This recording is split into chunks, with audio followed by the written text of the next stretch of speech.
but with just 3 seconds they understood they don't have a chance, not even draining half of his HP. They understood it's all about the legend Rip It. Goal difference is around 100 for both these teams. But who will take this Rayquaza is going to be super crucial. SATUL to win, either take Rayquaza or deny it from happening. SATUL will have to get it for themselves. If they do it, that's great. Godsrain would want to change that for themselves. Might is looking really good, but now we'll have to get out of the harm's way. And now we see that clash happening. The one that we were talking about, Tensei Zertulio on the front side just pushes his opponents apart, but now we'll have to see what can happen, because a still out on that side. Nothing is happening to him, still on a good amount of HP though. Divine. But now this is not looking good. Divine is on low HP. Divine, but still gathers it around for himself. Oh my god! He goes for a nap because of the Unite. Divine saves himself. But look at how they have repositioned the players of SATUL. They forced them to go to awkward positions with Divine. This time there's no Unite to save him. He comes in with the heavy slam, but the slam is for him to be sent back to the base. He's knocked out. 4 players remaining from the side of God's Reign. SATUL, if they want to change and switch the gears, this is the chance. In the meantime, God's Reign, they're trying to find a way to get back into the game. A big use of that confusion, which does damage to 3 Pokemons, and now they're trying to fight back into the game. They do have the Blissey. The Blissey has already used their Unite, unfortunately, but there is a Unite on the Mew, as well as Lucario and Scyther if you want to talk about. They've initiated the fight, 30 seconds to go. Noxie is super low. This is the chance. Tensei used his Unite, because of which they delivered a knockout, and Lucario is also down. Divine is back into the game, but he's again super low. In the meantime, Omen trying to go in with a wing beat, but he is only alone over there. If he tries, he will also be knocked out. He tried to run away, and it looks like Rayquaza is going to be going in the favor of none other than SATUL. They take it away as they eliminate Omen as well. And in the same time, even before they got Rayquaza, they had already sent in reinforcements to get a lot more goals scored in. The entire team has been knocked out, and SATUL close the game right here in this best of 3, getting the second game. SATUL, they got the second game for themselves.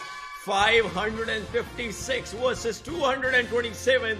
Godsrain tried everything, but those final moments, those final pinch of moments is where SATUL were like, no, it's our game. Look at Curse, look at Prod, look at Mike, just doing everything in their favor. Cool Intense just, coming up really good. But whatever Omen could do, whatever Vixen could do, it was just not enough. But Divine, what just happened to him? I think one main thing that SATUL understood was Divine being the problem.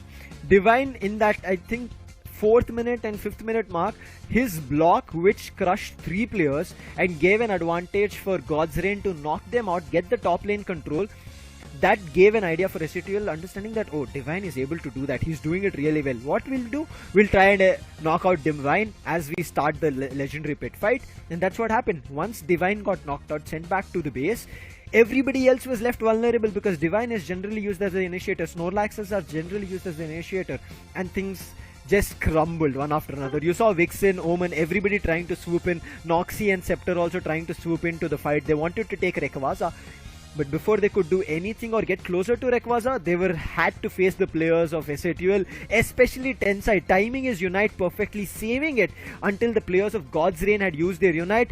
He uses it, goes with a pantomime dance, and then everybody was in super low health, and then started eliminating them one after another. 227 is where Godsrain was, but look at how SATUL changed it. Yeah, it was close for a while.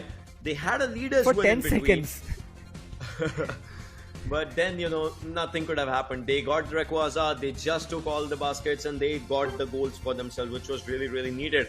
I mean, this is where we see SATUL stats, and they were looking incredible in the last 2 minutes, definitely.